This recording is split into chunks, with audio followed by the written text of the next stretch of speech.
कुछ देर पहले पाकिस्तान तहरीक-ए-इंसाफ की जो कोर ग्रुप है, सीनियर लीडरशिप है, उसकी मीटिंग अभी ख़त्म हुई है। उस मीटिंग के जो अहम फैसले हैं वो मैं आपको उनसे जो है वो ब्रीफ करना चाहता हूँ। सबसे पहले पाकिस्तान तहरीक-ए-इंसाफ की आज जो हमारी सीनियर लीडरशिप कमेटी है उसने आज़म सवाती साहब के मामले के ऊपर जो ह्यूमन राइट्स इग्नोर हुए हैं, इंसानी हकूक़ की जो बदतरीन खिलाफ वर्जी आज़म सवाती साहब के मामले में की जा रही है, उसके ऊपर अपने शदीद तहफ़्फ़ुज़ात का इज़हार किया है। इससे पहले आज सेनेट के जो मेंबरान हैं उनका इजलास यहाँ पे हुआ। एक रूल्स के बिल्कुल बरखिलाफ कानून को पसे पुश डाल के जिस तरह से मेलोडी मार्केट के एक बहुत ही तारीख और वीरान जगह को आज़म सवाती साहब के लिए सब जेल डिक्लेयर किया गया है, उसकी हम शदीद मज़म्मत करते हैं। इंशाअल्लाह सोमवार को जो सेनेट के मेंबरान हैं वो उस इमारत के सामने जहाँ पे आज़म सवाती साहब को गिरफ़्तार करके रखा गया है उसके सामने एहतजाज करेंगे और इंशाअल्लाह इस्लामाबाद की तंजीम भी उसमें शामिल होगी और एक बड़ा एहतजाज आज़म सवाती साहब की रिहाई के लिए सोमवार को इस्लामाबाद में होगा। इसके साथ साथ आज़म सवाती ने chief justice Islamabad high court के ऊपर अपनी तहफ़्फ़ुज़ात का इजहार किया है और दुरुस्त तौर के ऊपर किया है। कभी भी ये नहीं होता कि आप देखिए कि एक जज जिसने फैसला रिजर्व किया हुआ था आज़म सवाती का, उसको एडमिनिस्ट्रेटिव साइड के ऊपर इस तरह से तब्दील किया गया और फिर नया जज लगा जिसने आके पहला काम यही किया कि उनकी ज़मानत जो है वो मुस्तरद की गई।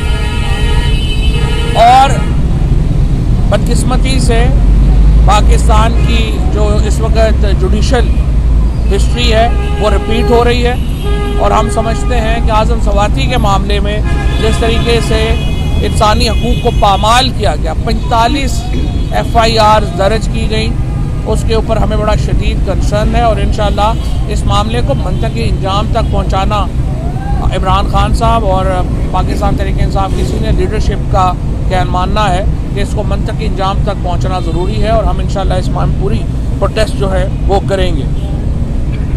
उसके बाद कल से पूरे पाकिस्तान में एक महंगाई और जो इकॉनमी का जो हशर नशर हो गया है, बिजली आ नहीं रही, गैस की शॉर्टेज है, तेल महंगा हो रहा है, किचन आइटम्स जो हैं वो आसमान के ऊपर चले गए हैं। इन तमाम मामलात के ऊपर कल से तहरीक-ए-इंसाफ मुल्क की एहतजाजी तहरीक का आगाज़ कर रही है। 3 हफ्तों तक पहले मरहले में हमारे MNAs और MPAs अपने हलकों में इन एहतजाजी तहरीकों की क़यादत करेंगे। पूरे पाकिस्तान में जो लोग हैं उनको चाहिए कि वो बाहर निकलें, तहरीक-ए-इंसाफ की इस एहतजाजी तहरीक का हिस्सा बने।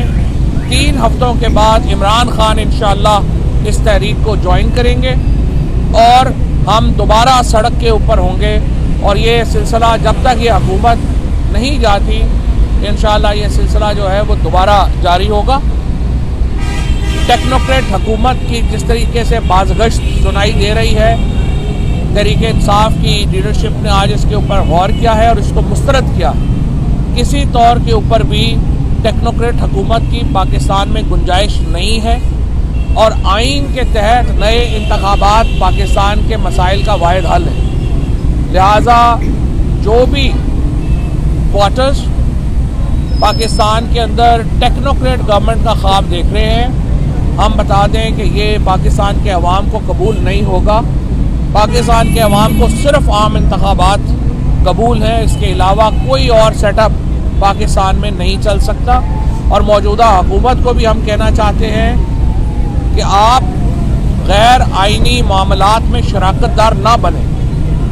बहरहाल आप सियासी जमातें हैं, आप इलेक्शंस के ऊपर जो है वो अपना फोकस करें, पाकिस्तान के अवाम के पास जाने की हिम्मत पैदा करें।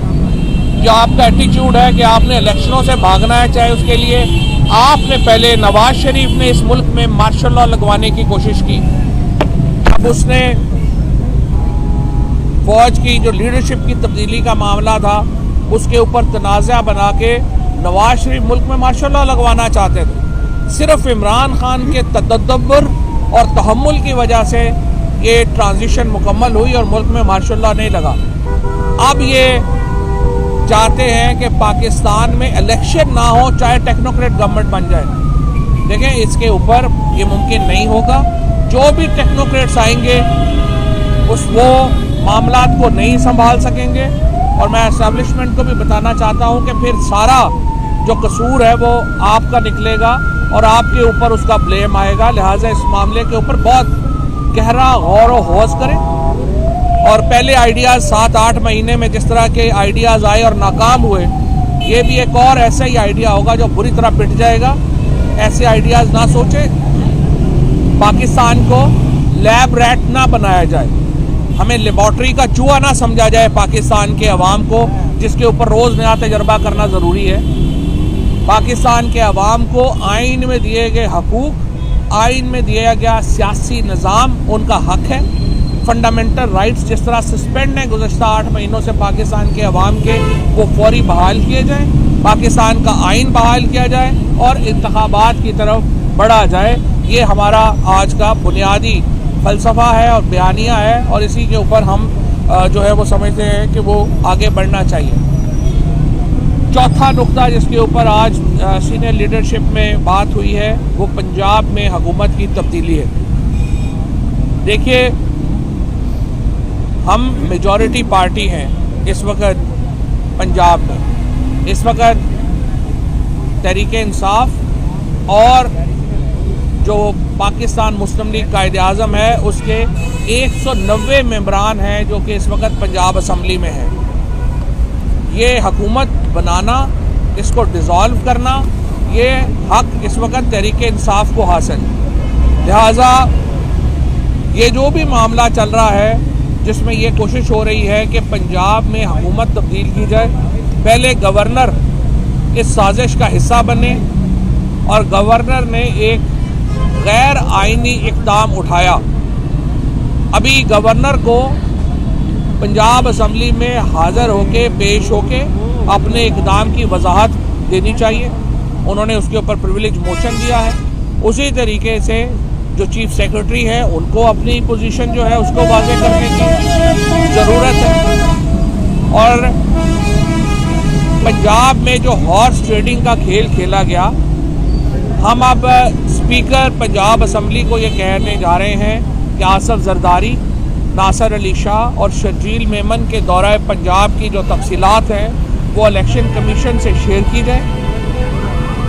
ये क्या मामला है कि जब भी मंडी लगती है जरदारी साहब बोरियां भर के सिंध से पंजाब में आ बैठते हैं। आपने देखा कि बेनज़ीर भुट्टो शहीद की बरसी के ऊपर जो इन्होंने प्राइवेट जहाज़ बुक किए और उसके अंदर पूरी लीडरशिप पार्टी करती हुई गई, गड़ी खुदा बख्श।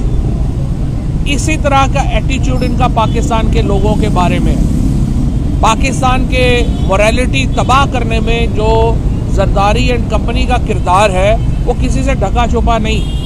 लिहाजा जो इस वक्त मामला चल रहा है कि पंजाब में MPs को ख़रीदा जाए और ख़रीद के पहले मरहले में उन्हें कहा जाए कि आप असम्बली से एब्सेंट हो जाए। किसी को कहा जा रहा है कि आप दुबई भेज देते हैं, किसी को कहा जा रहा है कि आपको उम्रे के लिए भेज देते हैं, किसी को कहा जा रहा है कि आपको लंदन अमेरिका भेज देते हैं और साथ आपका सारा जो मामलात हैं वो भी हम टेक केयर करेंगे। बहुत ही कोई मैं समझता हूँ कि बेगैरत ही होगा जो इस किस्म की ऑफ़र जो है उसको कबूल करेगा। और मुझे उम्मीद है कि पंजाब असम्बली के तमाम अरकान अपनी लीडरशिप के साथ मुखलिस हैं, मुखलिस रहेंगे। और 20 लोग जिन्होंने पहले छोड़ा था उनका हशर भी आपने देख लिया कि पाकिस्तान के लोगों ने, उनकी सियासत ही ख़त्म हो गई। जो लोग ये मौके के ऊपर तहरीक इंसाफ को छोड़ के गए। इंशाअल्लाह ये जो हॉर्स ट्रेडिंग का खेल है इसको भी नाकाम हम बनाएंगे। नो कॉन्फिडेंस मूव के लिए हमने पार्लिमानी पार्टी का इजलास जो है वो जनवरी के पहले हफ्ते में हमने तलब किया है। डेट उसकी फाइनलाइज जो है वो हो जाएगी और उसके बाद हम जो ही कॉन्फिडेंस मूव लेंगे हमने पाकिस्तान की ये जो पंजाब असम्बली है उसकी तहलील की तरफ हम जाएंगे। ये हमारा फ़ैसला जो है वो उसके ऊपर बिल्कुल मुतफ़िक़ा है। यहाँ पे मैं सिर्फ आखिर में जो MNAs आज असम्बली में पेश हुए, उस पर बात करना चाहता हूँ। हमारे 127 MNAs ने असम्बली में इस्तीफ़ा दिया, उनमें से 123 MNAs ने असम्बली में खड़ा होकर इस्तीफ़ा दिया।